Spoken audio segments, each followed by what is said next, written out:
अस्सलाम वालेकुम स्टूडेंट्स। आज का हमारा टॉपिक है इंटरेक्शन इन इकोसिस्टम। ये आपके chapter number 16 man and his environment का जो आपके रिड्यूस सिलेबस में है वो लास्ट टॉपिक है। और इससे पहले हम nitrogen cycle, carbon cycles discuss कर चुके हैं। तो आज हमने इंटरेक्शन इन इकोसिस्टम पढ़ना है। बुक में पेज नंबर 122 पर है। अब 122 पर इस पे फर्स्ट पैराग्राफ में इसकी दो आपके पास टाइप्स बताई हुई हैं कि इंटरेक्शन किस तरह से होता है। इंटरेक्शन की दो डिफरेंट टाइप होगी। एक है आपके पास interspecific interaction. Interspecific interaction जो होता है वो आपके पास डिफरेंट स्पीशीज़ के दरमियान होता है। मींस कि आपके पास दो अलग अलग स्पीशीज़ हैं, उनके दरमियान क्या इंटरेक्शन है उसको हम कहेंगे inter specific interaction. Second type है इसकी इंट्रा स्पेसिफिक। इंट्रा स्पेसिफिक में सेम स्पीशी के दरमियान में होता है। मींस के स्पीशी सेम है और स्पीशीज़ में इंडिविजुअल अलग हैं। जैसे अगर ह्यूमन बींग्स की बात करें तो ह्यूमन बींग्स एक स्पीशी है, मींस लेकिन इसमें आपके पास जो एक ह्यूमन बींग है उसका दूसरे ह्यूमन बींग के साथ कोई ना कोई इंटरेक्शन होता है, उसको हम कहेंगे intra specific interaction. Means species same होगी उसमें।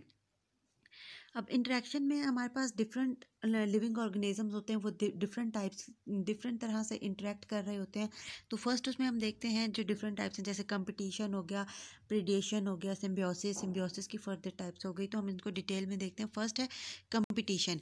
Competition among the organism of ecosystem for the utilization of resources.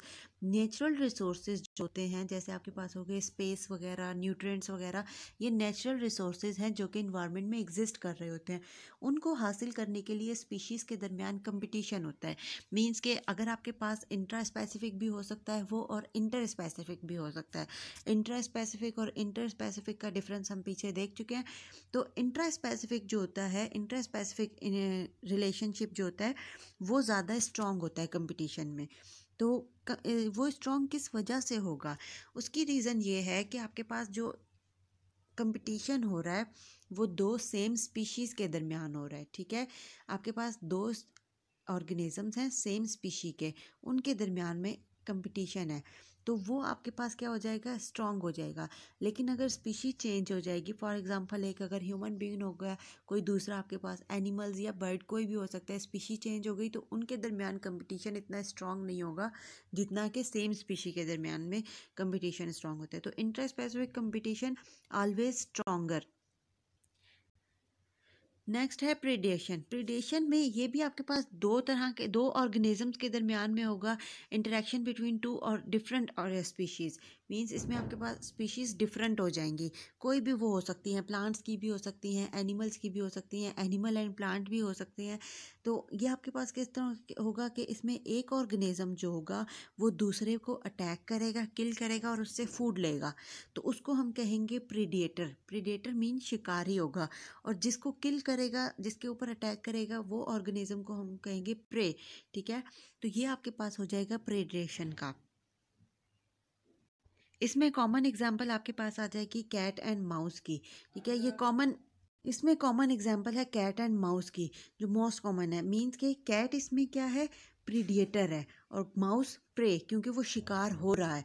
इसके अलावा आपके पास बुक में जो इसकी एग्जांपल लिखी हुई है, फ्रॉग की है, frog prey upon mosquito, fox prey upon rabbit. ये डिफरेंट एग्जांपल्स, इसमें से आप कोई भी एक दो एग्जांपल लिख सकते हो, लेकिन जब आप एग्जांपल दोगे तो उसके साथ आपने मेंशन करना है कि कौन सा ऑर्गेनिज्म प्रीडेटर है और कौन सा प्रे है। इसके अलावा नेक्स्ट एग्जांपल आपकी बुक में पेज नंबर 123 पर फर्स्ट पैराग्राफ, इसमें कुछ डिफरेंट प्लांट्स की हम एग्जांपल्स दी हुई हैं। प्लांट्स की एग्जांपल में आप लोगों के पास जो 3 डिफरेंट टाइप्स के प्लांट्स बने हुए हैं, pitcher plant, sundew plants and Venus fly trap plant. तो ये इसमें क्या होता है कि ये प्लांट्स होते हैं जो एज अ कार्निवोर्स एक्ट करते हैं। कार्निवोर्स मतलब कि वो किसी भी इंसेक्ट्स वगैरह से फूड ले रहे होते हैं। इंसेक्ट्स वगैरह से फूड लेने के लिए अपने आप इनके अंदर ये एबिलिटी होती है कि ये कोई भी इंसेक्ट जब इनके ऊपर आकर बैठता है तो ये इसको उसके साथ स्टिक हो जाता है और ये उसको डाइजेस्ट कर लेते हैं। तो एज अ कार्निवोर्स के तौर पर एक्ट कर रहे होते हैं। और इसमें आपके पास ये जो प्लांट होंगे ये प्रीडेटर होंगे, और जो इंसेक्ट होंगे क्योंकि वो शिकार हो रहे हैं वो प्रे होंगे। नेक्स्ट है सिम्बियोसिस। सिम्बियोसिस में क्या है कि relationship between member of different species. इसमें डिफरेंट स्पीशीज़ के दरमियान में कोई भी इंटरेक्शन होगा, रिलेशनशिप होगा। Organism live together for longer and shorter period of time. अब इसमें जो दो ऑर्गेनिज्म इंटरेक्ट कर रहे होंगे वो या तो लॉन्ग टाइम के लिए साथ रहेंगे या फिर शॉर्ट टाइम के लिए। इसकी 3 डिफरेंट टाइप्स होगी सिम्बियोसिस की। फर्स्ट है पैरासिटिज्म, म्यूचुअलिज्म एंड कोमेंसलिज्म। तो इसको हम 1 बाय 1 देख लेते हैं। फर्स्ट है parasitism. Parasitism, small partner derive food and shelter from the body of larger partner. अब इसमें भी आपके पास दो ऑर्गेनिजम्स हैं, एक स्मॉलर पार्टनर हो जाएगा और एक लार्जर हो जाएगा। जो स्मॉलर पार्टनर होगा वो फूड ले रहा होगा, शेल्टर ले रहा होगा दूसरे पार्टनर से, मींस के लार्जर पार्टनर से। तो सेम इसमें भी जो स्मॉलर होगा उसको पैरासाइट कहेंगे और जो लार्जर होगा जिससे फूड वगैरह ले रहा है, शेल्टर ले रहा है वो, तो उसको कहेंगे होस्ट। और बदले में उसको क्या पहुंचा रहा होगा? नुकसान पहुंचा रहा होगा। पैरासिटिज्म की भी 2 टाइप्स होती हैं। टेम्परेरी पैरासिटिज्म होगी। टेम्परेरी पैरासिटिज्म में जैसे हमने पहले डिस्कस कर लिया कि शॉर्टर और लॉन्गर टाइम के लिए साथ रह सकते हैं। तो टेम्परेरी में क्या होगा? Most of the parasite, most of its life cycle depend. Temporary parasitism में पैरासाइट की लाइफ का मोस्टली टाइम क्या है? एज अ इंडिपेंडेंट गुजरता है, मींस कि वो किसी और के साथ, किसी होस्ट के साथ इंटरेक्ट नहीं करता।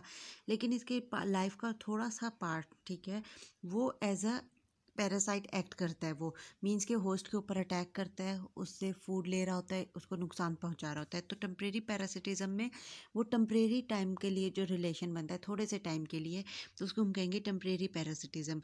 नेक्स्ट है परमानेंट पैरासिटिज्म। परमानेंट पैरासिटिज्म में पैरासाइट की whole life as a parasite गुजरती है। For example disease causing bacteria.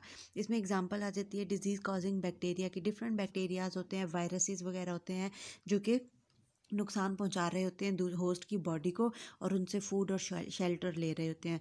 तो ये इसमें आ जाएगी परमानेंट पैरासिटिज्म में। Types of parasites. अब हम टाइप्स ऑफ पैरासाइट डिस्कस करेंगे। पहले हमने पैरासिटिज्म की टाइप डिस्कस की थी जो टेम्परेरी और परमानेंट थी। अब हम पैरासाइट की टाइप डिस्कस कर रहे हैं। पैरासाइट की 2 डिफरेंट टाइप्स होंगी, एक्टोपैरासाइट और एंडोपैरासाइट। एक्टोपैरासाइट कौन से होते हैं? जो बॉडी के आउटसाइड रहते हैं, लिव आउटसाइड, मीन्स के जो होस्ट होगा उसकी सरफेस पर रहेंगे और वहाँ से फूड ले रहे होंगे और बदले में उसको नुकसान पहुँचा रहे होते हैं। जैसे इसमें एग्जाम्पल है मॉस्कीटो की। नेक्स्ट है टाइप इसकी पैरासाइट। एंडोपैरासाइट में जो बॉडी के अंदर रहेंगे, होस्ट की बॉडी के अंदर रहेंगे और उससे फूड और शेल्टर ले रहे होंगे। इसमें एग्जांपल आ जाती है बैक्टीरिया, वायरसेस, टेप वॉर्म वगैरह की। नेक्स्ट है म्यूचुअलिज्म। म्यूचुअलिज्म भी सिम्बियोसिस की सेकंड टाइप है। म्यूचुअलिज्म में बोथ पार्टनर गेट बेनिफिट्स। इसमें जो 2 पार्टनर होंगे दोनों को फ़ायदा होगा और कोई किसी को भी नुकसान नहीं हो रहा होगा। जैसे पैरासाइट में एक का तो फ़ायदा हो रहा था जो पैरासाइट था, लेकिन होस्ट का नुकसान हो रहा था। लेकिन म्यूचुअलिज्म में क्या होगा? दोनों का फ़ायदा होगा, किसी का नुकसान नहीं होगा। इसमें एग्जाम्पल आ जाती है नाइट्रोजन फिक्सिंग बैक्टीरिया की। नाइट्रोजन फिक्सिंग बैक्टीरिया की एग्जाम्पल है आपके पास, और एक है इसमें टर्माइट्स की। आपकी बुक में जो है नाइट्रोजन फिक्सिंग बैक्टीरिया वाले हम लास्ट नाइट्रोजन साइकिल में पढ़ चुके हैं। जो नाइट्रोजन फिक्सिंग बैक्टीरिया होते हैं उनका क्या काम होता है कि वो एटमॉस्फेरिक नाइट्रोजन को नाइट्रेट्स में कन्वर्ट करते हैं और प्लांट्स, जो ख़ास तौर पर लिग्यूमिनस प्लांट्स होते हैं, उनकी नोड्यूल्स में प्रेजेंट होते हैं। लिग्यूमिनस प्लांट्स मतलब कि पी प्लांट, ग्राम्स प्लांट, जो फलीदार पौधे होते हैं उनको कहते हैं लिग्यूमिनस प्लांट। तो उनकी जो रूट्स होती हैं वहाँ पर होते हैं ये नाइट्रोजन फिक्सिंग बैक्टीरिया और म्यूचुअलिज्म रिलेशनशिप बना रहे होते हैं। मींस के जो बैक्टीरिया होते हैं उनका क्या काम होता है कि वो नाइट्रोजन को नाइट्रेट में कन्वर्ट करके प्लांट को दे रहे होते हैं और बदले में प्लांट उनको क्या फ़ायदा दे रहा होता है? वो उनको फूड दे रहा होता है और उनको रहने के लिए जगह, मींस के शेल्टर दे रहा होता है। तो इसमें दोनों का फ़ायदा हो रहा होता है, तो मिलजुल कर काम कर रहे होते हैं। तो ये म्यूचुअलिज्म का क्या। नेक्स्ट है commensalism. One partner is benefit while the other neither benefit nor harm. Means इसमें एक पार्टनर जो है उसको तो फ़ायदा होगा, लेकिन जो दूसरा होता है उसको ना फ़ायदा होगा ना नुकसान होगा। तो इसमें एग्जांपल है सकर फिश की। सकर फिश एक स्मॉल फिश होती है जो कि शार्क जैसे कि बड़ी मछली होती है उसकी बॉडी के साथ अटैच हो जाती है, उसके साथ अटैच कर जाती है। जब जहाँ जहाँ शार्क मूव कर रही होती है तो साथ साथ सकर फिश भी मूव कर रही होती है, तो उसको एक तरह से ट्रांसपोर्ट प्रोवाइड कर रही होती है शार्क। और ना शार्क को नुकसान हो रहा होता है इसमें, लेकिन एक का तो फ़ायदा हो रहा होता है, सकर फिश का फ़ायदा हो जाता है, लेकिन शार्क को ना नुकसान हो रहा होता है ना फ़ायदा हो रहा होता है। तो ये हो गई इसकी कॉमेंसलिज्म की एग्जांपल। ओके क्लास, यहाँ तक आपका ये चैप्टर एंड हो गया है। नेक्स्ट आपके पास जो टॉपिक्स हैं वो इंक्लूड नहीं है आपके सिलेबस में, जो रिड्यूस सिलेबस है। आई होप ये आप लोगों को समझ आ गया होगा। अगर यहाँ तक आपको लोगों को कोई कन्फ्यूजन है इस चैप्टर से रिलेटेड, तो वो आप लोग पूछ सकते हैं। ओके क्लास, अल्लाह हाफिज़।